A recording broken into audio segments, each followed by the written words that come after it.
আমাকে ভালোবাসার পর আর কিছুই আগের মতো থাকবে না তোমার। যেমন হিরোশিমার পর আর কিছুই আগের মতো নেই, উত্তর থেকে দক্ষিণ মেরু পর্যন্ত। যে কলিং বেল বাজেনি তাকেই মুহুর্মুহু শুনবে বজ্রের মতো বেজে উঠতে, এবং থর থর করে উঠবে দরজা, জানালা আর তোমার হৃৎপিণ্ড। পর মুহূর্তেই তোমার ঝনঝন করে ওঠা এলোমেলো রক্ত ঠান্ডা হয়ে যাবে, যেমন ৭১-এ দরজায় বুটের অদ্ভুত শব্দে নিথর স্তব্ধ হয়ে যেত ঢাকা শহরের জনগণ।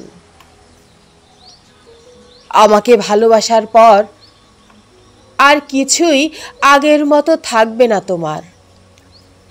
রাস্তায় নেমেই দেখবে বিপরীত দিক থেকে আসা প্রতিটি রিকশায় ছুটে আসছি আমি, আর তোমাকে পেরিয়ে চলে যাচ্ছি এদিকে সেদিকে।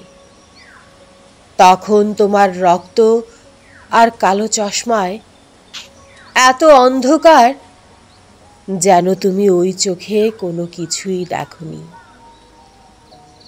আমাকে ভালোবাসার পর তুমি ভুলে যাবে বাস্তব আর অবাস্তব, বস্তু আর স্বপ্নের পার্থক্য। সিঁড়ি ভেবে পা রাখবে স্বপ্নের চূড়োতে, ঘাস ভেবে দুপা ছড়িয়ে বসবে অবাস্তবে। লাল টুকটুকে ফুল ভেবে খোঁপায় গুছবে গুচ্ছ গুচ্ছ স্বপ্ন। না খোলা শাওরের নিচে ১২ই ডিসেম্বর থেকে তুমি অনন্তকাল দাঁড়িয়ে থাকবে এই ভেবে যে তোমার চুলে, ত্বকে, ওষ্ঠে, গ্রীবায় অজস্র ধারায় ঝরছে বোদলেয়ারের আশ্চর্য মেঘদল।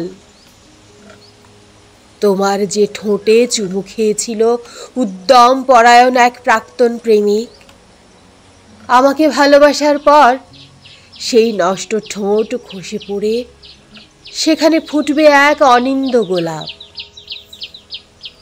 আমাকে ভালোবাসার পর আর কিছুই আগের মতো থাকবে না তোমার। নিজেকে দুরারোগ্য ব্যাধিগ্রস্ত মনে হবে, যেন তুমি শতাব্দীর পর শতাব্দী শুয়ে আছো হাসপাতালে। পর মুহূর্তেই মনে হবে মানুষের ইতিহাসে একমাত্র তুমি সুস্থ, অন্যেরা ভীষণ অসুস্থ।